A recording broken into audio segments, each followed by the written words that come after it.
My mother stood in front of 30 relatives at my cousin's wedding reception, wine glass raised, and announced to everyone within earshot that I was the family disappointment. She laughed as she said it, like it was the punchline to a joke everyone was in on. The room erupted in knowing chuckles and sympathetic headshakes. Poor Ryan, they all thought. Still playing with computers at 29, while his sister Jessica lived in her dream house and his brother Tyler was finishing law school. What they didn't know was that 3 hours earlier, I'd just received a call from my private wealth manager confirming that my investment portfolio had crossed $8 million. Before we jump back in, tell us where you're tuning in from. And if this story touches you, make sure you're subscribed because tomorrow I've saved something extra special for you. My name is Ryan Mitchell, and I've spent most of my adult life being the invisible son in a family that measures success by how loudly you can announce your achievements. At 29, I live in what my family thinks is a tiny apartment in some sketchy part of Denver, working what they assume is a dead-end job fixing computers for barely above minimum wage. The truth is considerably different, but I've never bothered to correct their assumptions. My mother Linda works as a secretary at the local elementary school and has spent the better part of 3 decades perfecting the art of passive-aggressive disappointment. My father Mark manages an auto parts store and speaks primarily in grunts and weather observations. They live in the same modest ranch house in Lakewood where I grew up, where every conversation seems to revolve around money they don't have and dreams they've given up on. Sunday dinners at their place have become weekly reminders of everything I supposedly haven't accomplished. Jessica, my older sister, married David Davis straight out of college and moved to an impressive house in Highlands Ranch. She works in marketing for a mid-sized firm and never misses an opportunity to mention her granite countertops or their upcoming vacation to Cabo. Jessica has always been the golden child, the one who did everything right according to our parents' rulebook. She got married young, bought the big house, sends them grandparent-worthy photos of her perfectly decorated life. Every family gathering includes at least 3 references to how proud they are of Jessica's success. Then there's Tyler, my younger brother, who's 26 and still living in his childhood bedroom while finishing law school.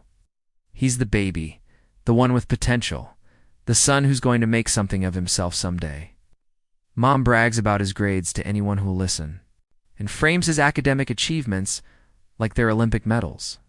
Tyler's the family's investment in the future, while I'm apparently the cautionary tale about what happens when you waste your potential. The irony is almost funny. 3 years ago, I sold a mobile app I developed to a major tech company for $2.8 million. The app started as a simple project I worked on during nights and weekends, something to help small businesses manage their inventory more efficiently. I built it quietly, refined it obsessively, and launched it without telling anyone in my family. Within 18 months, it had over 100,000 active users and caught the attention of a company that made me an offer I couldn't refuse. Since then, I've been running a new startup with my business partner Ben Torres, developing productivity software for remote teams. We're already in talks with investors for our Series A funding round, and the preliminary valuations are exceeding our wildest expectations. On top of that, I've been quietly building a real estate portfolio, purchasing rental properties in up-and-coming Denver neighborhoods. My accountant Patricia Wong handles most of the complex financial planning, but even she seems impressed by how quickly the numbers keep growing. The disconnect between my actual life and my family's perception of it has become surreal. When I show up to family dinners in jeans and a simple t-shirt driving my modest Honda Civic, they see confirmation of their assumptions. They don't see someone who chooses simplicity over flashiness. They don't know about my penthouse condo in Cherry Creek with floor-to-ceiling windows overlooking the city, or the fact that I could probably buy Jessica's dream house with cash and still have plenty left over. I've never corrected their misconceptions, partly because I enjoy the peace that comes with low expectations, and partly because I've learned that my family's love seems to be conditional on maintaining certain hierarchies. Jessica gets praise for her visible success. Tyler gets encouragement for his potential. I get treated like the family charity case, who might benefit from their advice about getting my life together.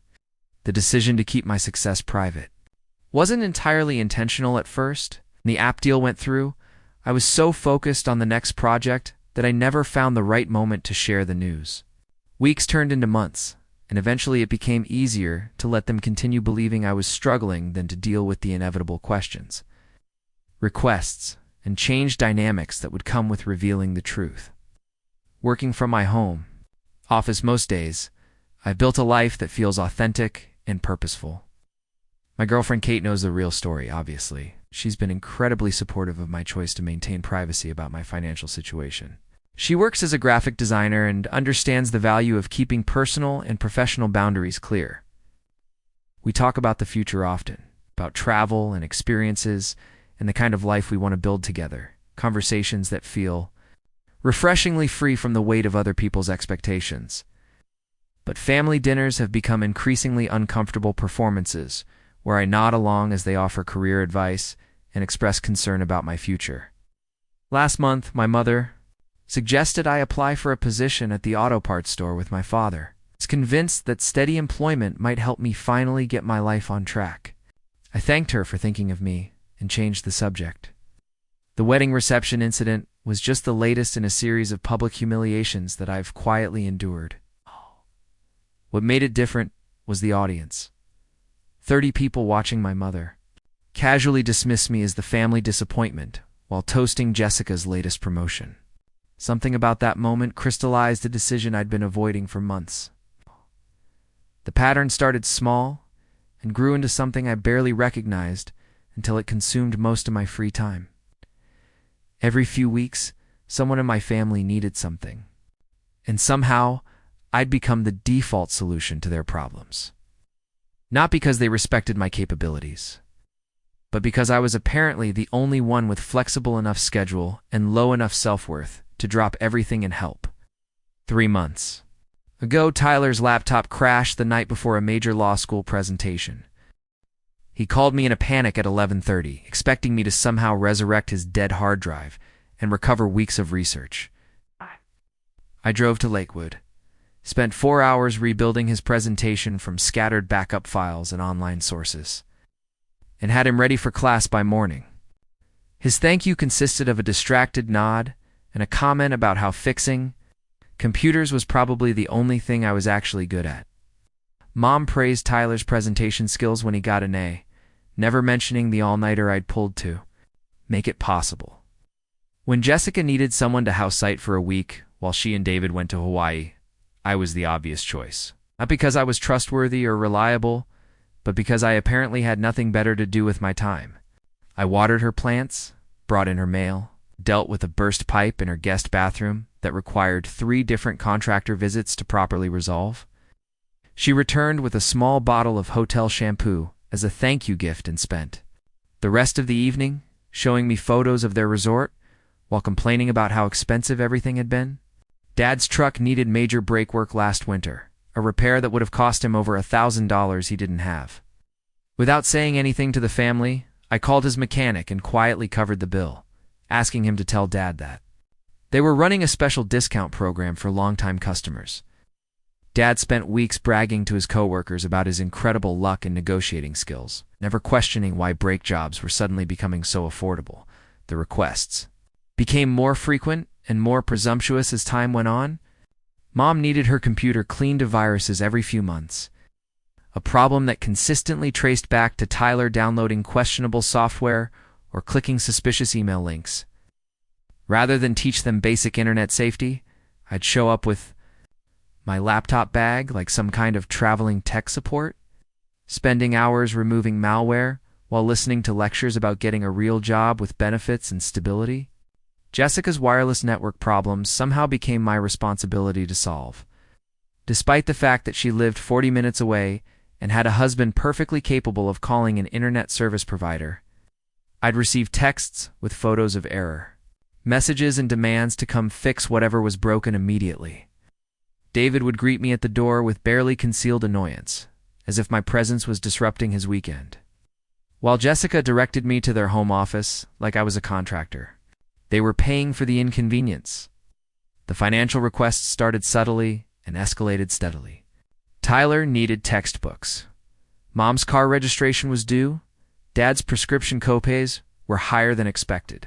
Never direct asks for money. It's always situations where they'd mention their financial stress and wait for me to volunteer a solution. When I'd offer to help, they'd accept with a resigned gratitude of people doing me a favor by allowing me to contribute something meaningful to the family. Covered Tyler's bar exam fees without him asking, transferring the money to his account. With a note about believing in his future, he never acknowledged the payment directly. But I overheard him telling Mom that he'd gotten a scholarship from school that covered his testing costs. She beamed with pride about her son's academic achievements while I sat at their kitchen table, eating leftover casserole and wondering when I'd become invisible. Holiday and birthday gifts became another source of quiet resentment. I'd spend considerable time and money finding thoughtful presents for everyone while receiving token gifts. That felt like afterthoughts. Last Christmas, I gave Jessica a high-end stand mixer she'd mentioned wanting for months, and gave Tyler a professional briefcase for his upcoming law career. I received a drugstore gift card and a lecture about how materialistic holidays had become. The emotional labor was exhausting in ways I hadn't anticipated. I'd become the family's designated listener for every minor crisis and major life decision. The person they called when they needed to vent about work stress or relationship problems. Mom would corner me at family dinners to complain about Dad's lack of ambition, then turn around and complain to Dad about Tyler's expensive taste in everything. Jessica used me as a sounding board for every minor marital disagreement, seeking validation rather than advice, while Tyler treated me like a free therapy session for his academic anxiety. What hurt most was realizing that my actual achievements meant nothing to them because they didn't fit their narrow definition of success. When Ben and I landed our first major client contract worth more than Dad made in 2 years, I tried to share the news at Sunday dinner. Mom changed the subject to Jessica's upcoming promotion opportunity, and Dad asked if my computer job came. With health insurance, the conversation moved on before I could explain that we'd just secured funding to expand our team and were being courted by investors from Silicon Valley. My relationship with Kate became a frequent target of their unsolicited concern and advice. They worried that I wasn't providing enough stability for a serious relationship, that she deserved someone with better career prospects and financial security. During a recent family barbecue, Mom pulled Kate aside to express sympathy for dating someone so unreliable, suggesting that successful women like her usually preferred men with more traditional career paths. Kate later told me about the conversation, laughing about how absurd it was, but I could see the frustration in her eyes. The condescension had become so routine that I'd started anticipating it before family gatherings. Kate's advice about networking and finding a real job, Mom's suggestions about career counseling and going back to school, Jessica's offers to ask David's company about entry-level positions that might suit someone with my limited skills. They meant well, I kept telling myself, but their concern felt more like pity mixed with embarrassment about having a son who couldn't meet their basic expectations. Every favor I did, every problem I solved, every crisis I helped them navigate, reinforced their perception of me as someone with too much free time and too few real responsibilities. They saw my availability as evidence of my lack of ambition, and never considering that I might be choosing how to spend my time rather than struggling to fill it meaningfully. The irony was staggering. While they worried about my financial stability, I was quietly building wealth at a pace that would have shocked them into silence. While they questioned my career choices, I was developing software that was changing how thousands of businesses operated. While they pitied Kate for settling, for someone like me, I was planning to propose with a ring that cost more than Tyler's entire law school education. But I kept showing up, kept helping, kept playing my assigned role as the family disappointment, who could at least be counted on to fix their problems. When nobody else was available, Mom's 60th birthday was coming up in 6 weeks, and for the first time in years, I found myself genuinely excited about a family event. Jessica had mentioned during our last Sunday dinner that she wanted to do something special, something more meaningful than the usual restaurant gathering with grocery store cake. Tyler suggested they pool money for a nice gift, maybe a weekend, spa package, or a jewelry set. Dad nodded along, already calculating how much he could reasonably contribute without straining their monthly budget. Preparing and narrating this story took us a lot of time, So if you are enjoying it, subscribe to our channel. It means a lot to us. Now back to the story. That would show Mom exactly how much I valued everything she'd done for our family, despite the complicated dynamics between us. This felt like the perfect opportunity to step out of the shadows and demonstrate what I was actually capable of when I put my mind to something important. The idea came to me during one of Kate's stories about her grandmother's 80th birthday celebration. Kate's family had rented a beautiful venue in the mountains, hired professional photographers, and created an elaborate weekend retreat that brought together relatives from across the country. The whole event had been planned months in advance, with careful attention to every detail that would make it memorable and special. As Kate described the joy on her grandmother's face and the way the celebration had strengthened family bonds, I realized that this was exactly what our family needed. I started researching venues immediately, spending hours online looking at mountain lodges, historic mansions, and event spaces throughout Colorado. I wanted something elegant but comfortable, somewhere that would feel special enough to mark a significant milestone but intimate enough to encourage genuine family connection. After visiting a dozen locations, I found the perfect place: a restored Victorian mansion in Golden with panoramic mountain views and enough space to accommodate our entire extended family. The venue coordinator, Maria, was incredibly helpful in developing a comprehensive plan that would exceed everyone's expectations. We talked about catering options, entertainment possibilities, special touches that would make the weekend unforgettable, professional photography to capture every moment, a live acoustic guitarist for dinner, custom floral arrangements that reflected Mom's favorite colors and flowers. Maria suggested creating a memory book where family members could share written tributes and favorite photographs from throughout the years. I booked the venue for an entire weekend, reserving all 12 guest rooms so that 10 relatives could stay on site without worrying about hotel costs or transportation logistics. My Aunt Sarah from Phoenix and Uncle Robert from Kansas City hadn't seen Mom in over 3 years due to travel expenses and scheduling conflicts. This would be their chance to reconnect without financial stress interfering with family time. The catering menu took weeks to finalize. I wanted something sophisticated enough to feel celebratory, but accessible enough that everyone would find options they enjoyed. After multiple tastings, we settled on a combination of Mom's favorite dishes elevated by professional preparation, including the herb-crusted salmon she always ordered for special occasions and the chocolate torte recipe that had been passed down from her mother.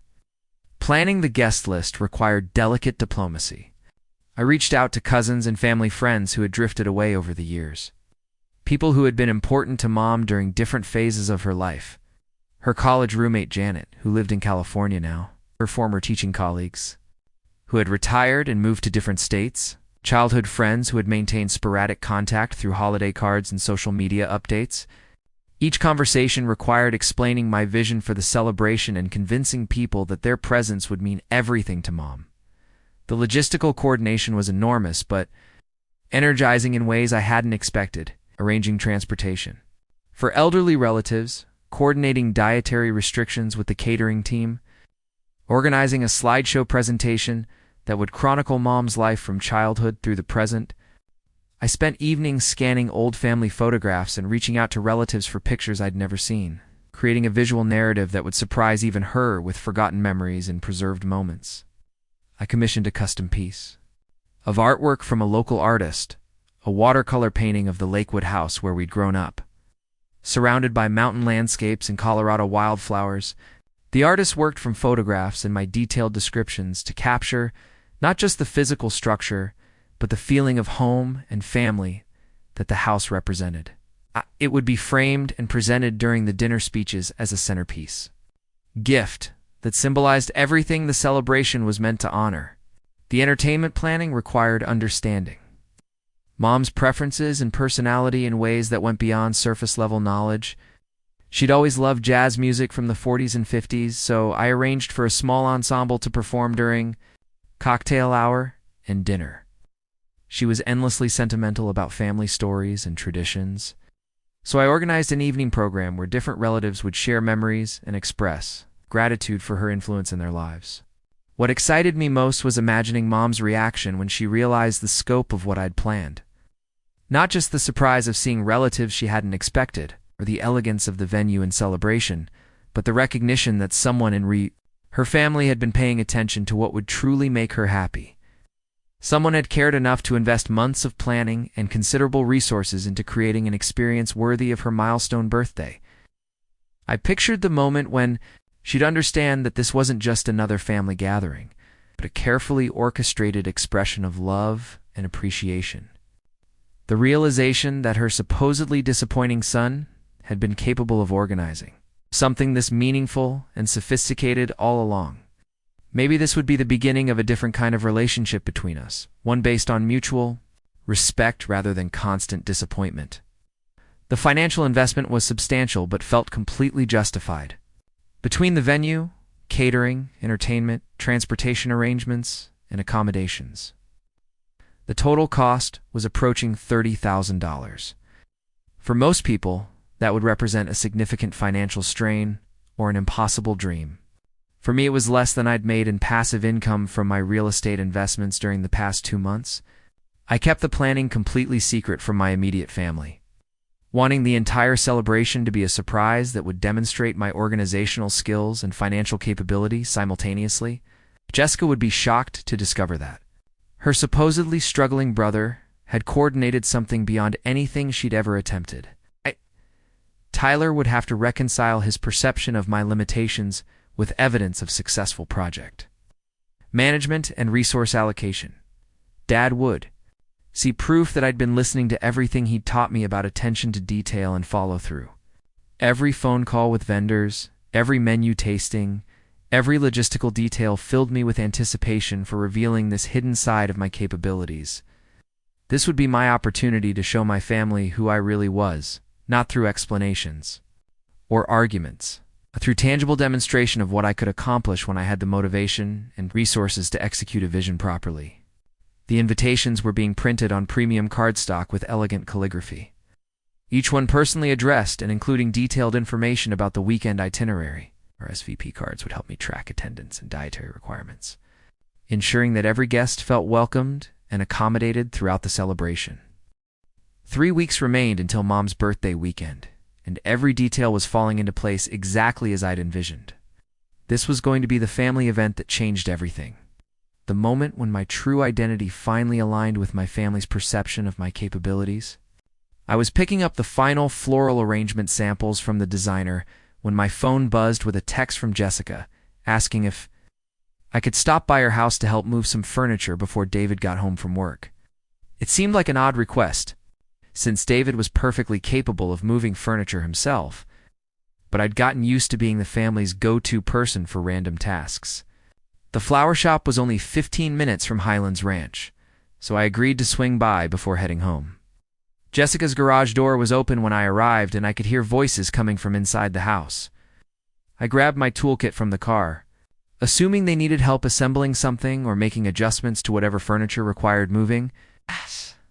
As I walked through the garage toward the kitchen entrance, I heard my name mentioned in conversation and stopped instinctively, realizing that Jessica was on the phone and hadn't heard me arrive yet.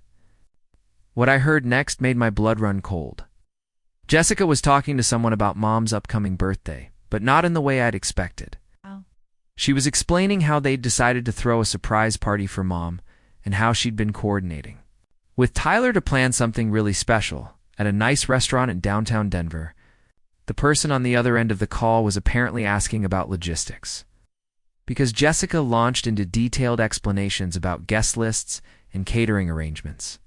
But then she said something that stopped me completely. She mentioned how convenient it was that Ryan had offered to help with some of the planning legwork, running errands and handling some of the smaller details so that she and Tyler could focus on the important aspects of the celebration. She laughed about how eager I'd been to contribute and how it was actually working out perfectly because it gave me something meaningful to do while they managed the real party planning. I stood frozen in the garage trying to process what I was hearing. Jessica continued explaining to whoever was on the phone that they'd given me some busy work tasks to keep me occupied and feeling included, but that obviously they couldn't trust something as important as Mom's 60th birthday to someone with my track record. She mentioned how Tyler had suggested letting me think I was planning something significant, since it would keep me out of their way while they organized the actual celebration that Mom would remember. The conversation got worse, talking about how they'd had to be careful about managing my expectations, making sure I understood that my role was supplementary rather than central to the birthday planning. She described a family discussion they'd apparently had without me, where they'd agreed that I meant well, but lacked the sophistication and resources to plan something worthy of such an important milestone. Tyler had apparently suggested that letting me help with minor details would make me feel valuable while ensuring that the real celebration met their standards. Then Jessica said something that felt like a physical blow. She told the person on the phone that they'd been worried about me getting too ambitious with my planning ideas, since everyone knew I didn't have the financial means to contribute anything substantial to a proper celebration. She laughed about how I'd been asking questions about venues and catering, as if I could actually afford anything beyond the most basic options. The family had apparently decided that it was kinder to let me participate in small ways rather than embarrass me by pointing out the obvious limitations of my resources. But the worst revelation was still coming. Jessica explained that they'd already booked the private dining room at an upscale steakhouse downtown, invited 35 family members and friends, and arranged for professional photography and live music during dinner. The celebration they'd been planning in secret was scheduled for the exact same date I'd reserved the mountain venue. The same weekend, I'd been coordinating with relatives from across the country. Tyler came into the room while Jessica was still on the phone, and I heard him ask about the final head count for the restaurant reservation. Jessica covered the phone and told him that everyone had confirmed except for a few of Mom's college friends who probably wouldn't be able to afford the trip anyway. Tyler laughed and said it was probably better that way, since the dinner was already going to be expensive, enough without having to accommodate people they barely remembered. They started discussing the menu selections and wine pairings they'd be chosen, debating whether to upgrade to the premium package that included champagne service and extended cocktail hour. The casual way they discussed expenses that totaled several $1,000s made it clear that they'd been planning this celebration for weeks, possibly months. While I'd been sharing my ideas and excitement about planning something special. For Mom, Jessica wrapped up her phone call and told Tyler that she was expecting me to arrive soon to help move some dining room chairs to make space for the birthday gifts they'd been collecting. Tyler asked if I knew about their plans yet, and Jessica said she thought it would be better to tell me closer to the date, since there wasn't really a meaningful role for me in their celebration anyway. She suggested that maybe I could help with setup or cleanup, since those were tasks that matched my skill level and wouldn't require significant financial contribution. Tyler agreed that keeping me in a support role made the most sense and added that he hoped I wouldn't be disappointed. When I realized that my planning efforts weren't actually needed, Jessica reassured him that I'd probably be relieved not to have the pressure of organizing something beyond my capabilities, and that I'd appreciate being included in their professionally planned celebration instead of struggling to create something adequate on my own. I heard footsteps approaching the kitchen, so I quickly retreated to my car and sat there, trying to absorb what I'd just learned. My family had been planning a competing celebration for Mom's birthday while encouraging me to waste weeks of planning and thousands of dollars on arrangements they had no intention of acknowledging or attending. They'd been laughing about my enthusiasm and ambition, while secretly organizing exactly the kind of sophisticated celebration I'd been working to create. The betrayal felt different from their usual dismissiveness. This wasn't just about underestimating my capabilities or treating me like the family disappointment.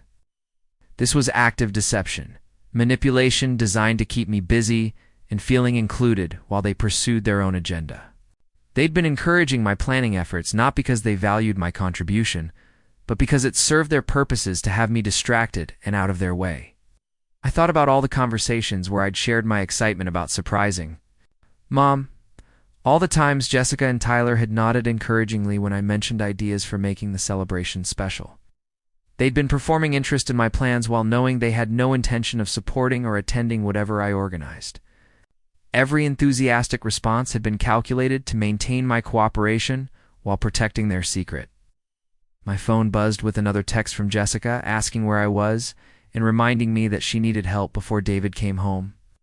I stared at the message, realizing that even this furniture-moving request was probably part of their birthday planning. Another way of using my availability and willingness to help without acknowledging what I was actually contributing to their efforts. I turned off my phone and drove home, my mind racing with the implications of what I'd discovered. Everything I'd planned for Mom's birthday weekend, every detail I'd coordinated and expense I'd covered had been happening in parallel with their secret celebration. The relatives I'd contacted, the venue I'd booked, the catering arrangements, and entertainment I'd organized, all of it was unknown to the family members who thought they were planning the real party. But they had no idea what they'd just revealed about themselves or what I was actually capable of delivering for Mom's birthday. They'd been so focused on their assumptions about my limitations that they'd never bothered to investigate what I was actually planning. Their deception was about to collide with a reality that would challenge everything they thought they knew about me, my resources, and my place in the family hierarchy. The question was no longer whether to proceed with my celebration plans, but whether to let them discover their mistake the easy way or the hard way. Mom's birthday arrived, and I decided to attend Jessica's restaurant celebration first. I walked into the private dining room where 35 family members had gathered. Watching Jessica give a toast about being the successful children Mom deserved, the irony was perfect timing. Halfway through dinner, my phone rang loudly. Glanced at the screen and saw it was Mr. Henderson from First National Bank. The entire room fell silent as I answered, putting it on speaker without thinking. Mr. Mitchell, I'm terribly sorry to interrupt your evening, but we have an urgent matter regarding your accounts. There's been some unusual activity on your investment portfolio. And as our biggest client, we wanted to verify these transactions. Immediately. Transfers totaling $3.2 million. Need your authorization before market close. The room was dead silent. Mom's fork clattered against her plate. Jessica's face went white. Tyler's mouth hung open like he'd forgotten how to close it. Mr. Henderson continued, oblivious to my audience. Should we proceed with moving the additional funds into your real estate acquisition account? Or would you prefer to diversify into the tech stock options we discussed? Your current portfolio value is sitting at $8.4 million, so we want to ensure optimal allocation. I calmly told Mr. Henderson I'd call him back, then looked around the table at 35 stunned faces. Mom whispered, Ryan, what is he talking about? I smiled, pulled out my checkbook, and wrote a check for $50,000, sliding it across to Mom. Happy 60th birthday. This should cover the restaurant bill and maybe a nice vacation. I have a plane to catch to my actual celebration. For you and Golden, where 48 family members are waiting at a mountain resort I booked for the weekend, Aunt Sarah and Uncle Robert flew in from out of state. The jazz quartet starts at 8. I stood up, adjusted my simple t-shirt, and walked toward the door. Oh, and Jessica. Those furniture-moving favors you needed. I was installing a home theater system in Mom's guest room at the resort. Professional photographers are documenting everything. I paused at the doorway. For what it's worth, calling me the family disappointment at Cousin Rebecca's wedding was the motivation I needed to stop hiding my success. Turns out I've been managing your financial emergencies for years while building something you never bothered to understand. Mom stood up, tears streaming down her face. Ryan, wait. We didn't know. No, you didn't want to know. There's a difference. I handed her the resort address. The celebration starts with cocktails at 7 if you want to see what I'm actually capable of. 6 months later, my relationship with my family completely transformed. They finally understood that success doesn't always announce itself loudly, and that their disappointment had been building a legacy they never bothered to notice. Up next, you've got 2 more standout stories right on your screen. If this one hit the mark, you won't want to pass these up. Just click and check them out.